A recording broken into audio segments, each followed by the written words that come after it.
In the name of Allah, most gracious, most merciful, welcome my dear students in our lesson summary recording. We will start it with Hodder education. So I want all of you to prepare your Hodder book and your notebook. First of all, we will start our lesson today with the meaning of the title. If I ask any one of you what the meaning of the meaning of the title, it means the nickname of the story, the book, or the novel. So here, what is the meaning of the title? It means the nickname of the story, the book, or the novel.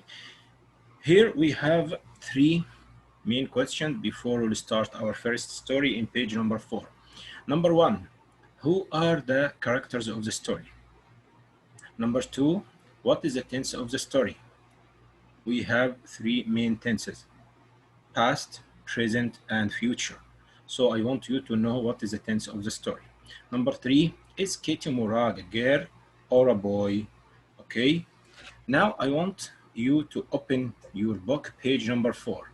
Here in page number 4, we have two main parts. We have helpful hints, this, and we have the story. We'll start first with the helpful hints. In the helpful hints, we have a discussion. So if I ask any one of you, what is the meaning of a discussion?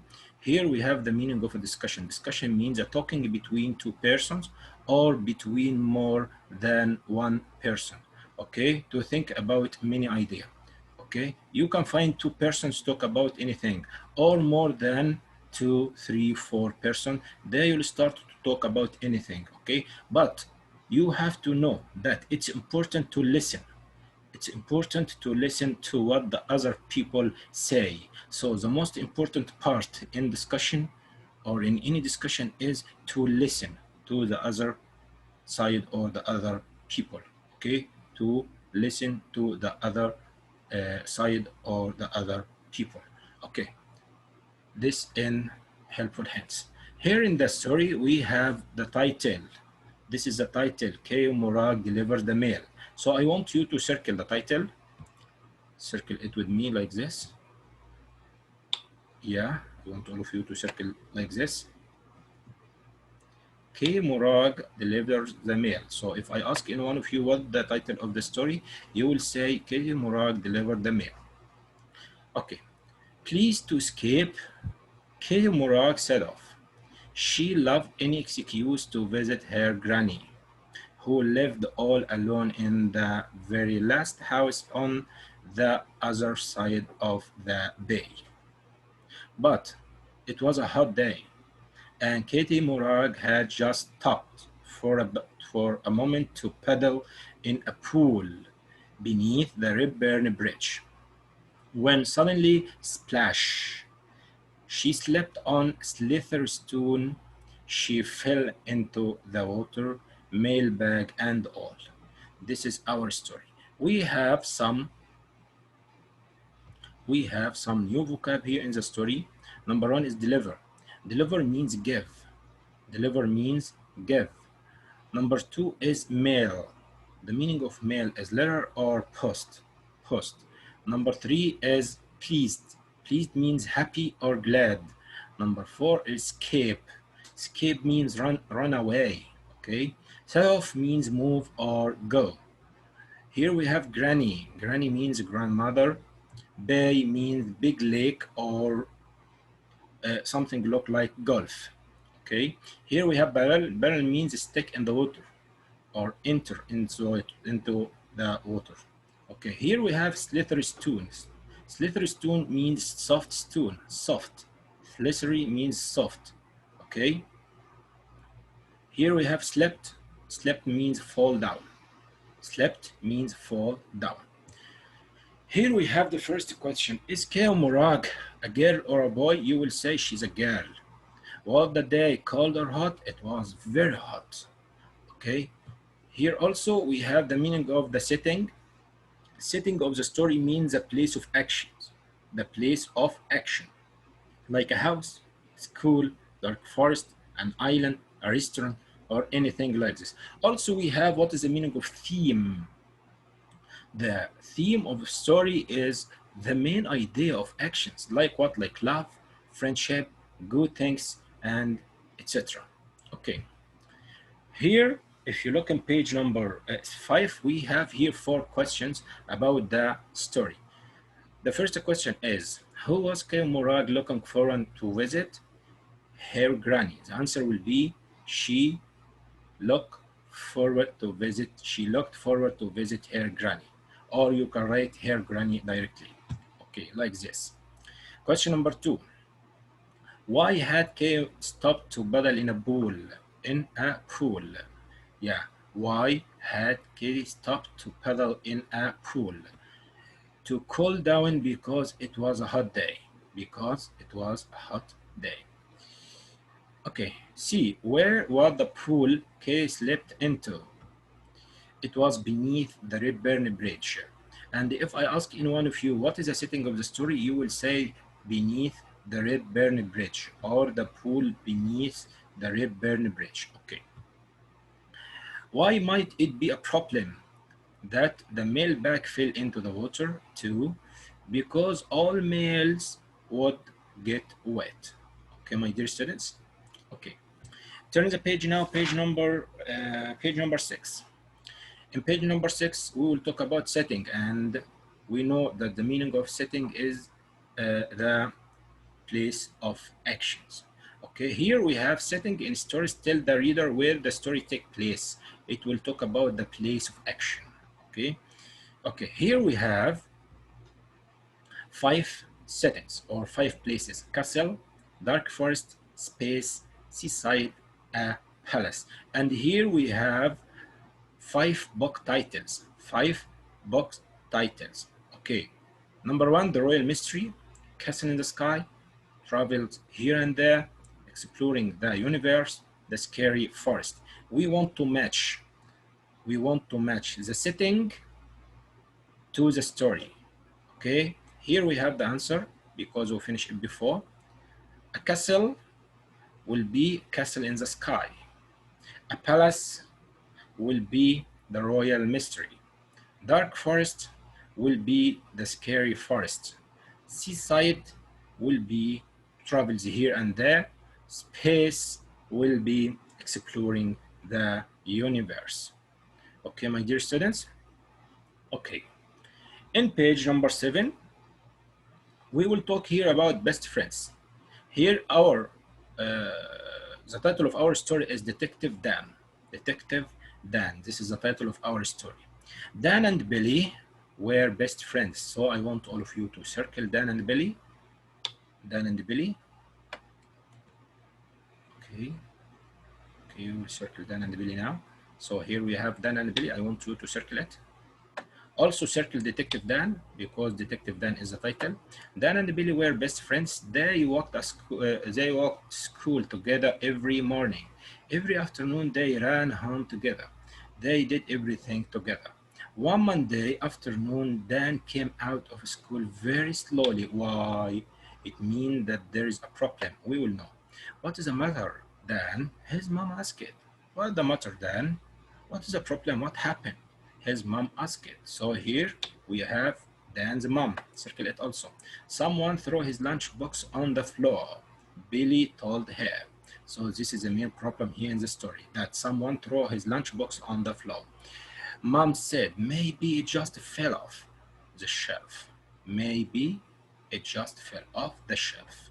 Mrs. Harper is the teacher, so I want you to circle it also, said Dan was untidy. So here, Mrs. Harper misunderstood the situation, okay? Yes, said Dan. Dan said what? Yes. Yes means what? Yes, I'm untidy. Why? Because he was very angry. And I'm not untidy. Look here. He was very angry. Very angry. Dan stamped crossly. Stamped crossly means he's very angry. Stamped crossly all the way home. All the way home. So here Dan stamped crossly all the way home. So if I ask in one of you, how many characters do we have here in the story? You will start to count. Here we have Dan, 1, Billy, 2, Dan's mom, 3, Mrs. Harper, number 4. Okay, so what is the title of the story? The title of the story is Detective Dan. Here we have three questions. Where did Dan and Billy run to every afternoon? We will know the answer after we will know some new vocabulary here in the story. Together means not alone. Okay, came out means get out. What is the matter means what is the problem. Stamped crossly means very angry. Okay, here our main question, who are the characters in the story? Dan, number one, Billy, number two, Dan's mother, number three, Mrs. Harper, number four. What are the settings of the story? We have two settings of the story. Number one is the house. Number one is the house. Number two is the school. Okay, here we have the first question in page number 7. Where did Dan and Billy run to every afternoon? They ran home together every afternoon. Number two, what does mom suggest might have happened? She suggested that the lunchbox just fell off the shelf. Did Dan and Billy run all the way home on Monday afternoon? No. How do you know that? Because Dan came out of school slowly and stamped crossly all the way home. Now I want you to turn the page number 8. Quickly, my dear students. Here in page number 8, we have an important part. When reading, it's important to understand the details given to you by the writer. Okay, like what? Like this. Here, if you find this sentence, Dan stamped crossly, this means what? If you read it, you will understand that Dan was very angry. Okay, so this is the meaning of the sentence. Here also we have Katie pleased to escape. It means what? It means that Katie was very happy to go out to visit her granny. Okay, my dear students, this means to find the meaning in the sentence.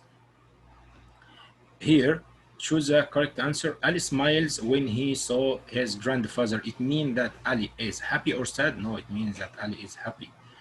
Also, tears were in Sammy's eyes. It means that Sammy was angry or sad? No, it means that Sammy was very sad. Okay, so here we have the second part in the page, helpful hints. We use a capital letter to show the start of a sentence and a full stop to show the end of a sentence also. For example, it's a hot day. Look here to the first letter. You have to start any sentence with a capital letter.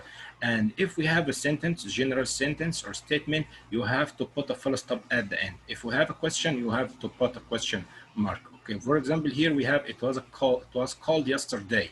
Start here with I and end with full stop. Ali, start with a capital and end with full stop. Okay, so here also in the middle of the page 8, we have 3 questions related with the story of Dan and Billy. How does the author show through Dan's movement that he is cross or angry? Dan stamped crossly all the way home. This is the answer of number 1 or A. What is Dan actually cross about?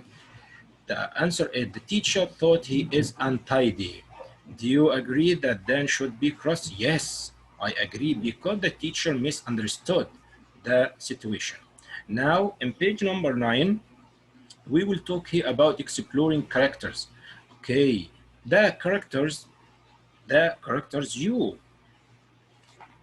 you can't find any story without characters. And we have 3 types of the character. Number 1, person like man, woman, boy, or a girl. An animal, this number 2, like lion, tiger, dog, or cat, or any animal from your mind like monkey, zebra, anything. Made up creature like dragon or dinosaur. If I ask you to make a character portrait for anyone, for your father, your friend, your granddad, your grandmother, anything, you have to write about 3 main things. Number 1, facts. Facts like what? Like the name of the character, age, job, and the place where he lived. Number 2, likes and dislike things. Number 3, his mood and how he talks with other people, in a good way or not. Is he kind? Is he a kind man or not? Helpful or not? And so on. Here in page 9 also, if I ask you to draw a detailed picture about anyone. Here we have hair type, face type, and body type. Okay, my dear students, you have to put this in your mind.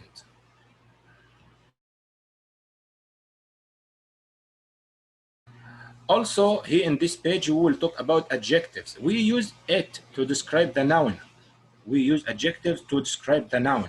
Okay, like what? Ali is tall. Where is the adjective here? Tall. Ali is a short boy. Where is the adjective? Short. Okay, my dear students. Okay, okay, we make it. Okay, here in page number 10. In page number 10, this is very easy for all of you. This is reading aloud. Reading aloud, okay? We have some things that you, if you find it in a story or a text, it will help you to know how to read it. Like what? Like a comma. Means that you need to pause or to stop. Exclamation mark, question mark, and full stop. Shows the sentence has ended, so you need to stop and pause. Don't complete reading. Okay, exclamation mark means you need to add excitement to your voice. Okay, also, question marks mean the sentence must be read as a question because we have a question here. Speech marks show someone is speaking. You have to use a different voice. Okay, my dear students. Here we have Buffalo Bear. This is our story that I ask all of you to read it. So please read this story. It will be your homework. And next week, inshallah, we will read it together in our session. Thank you, my dear students, and goodbye.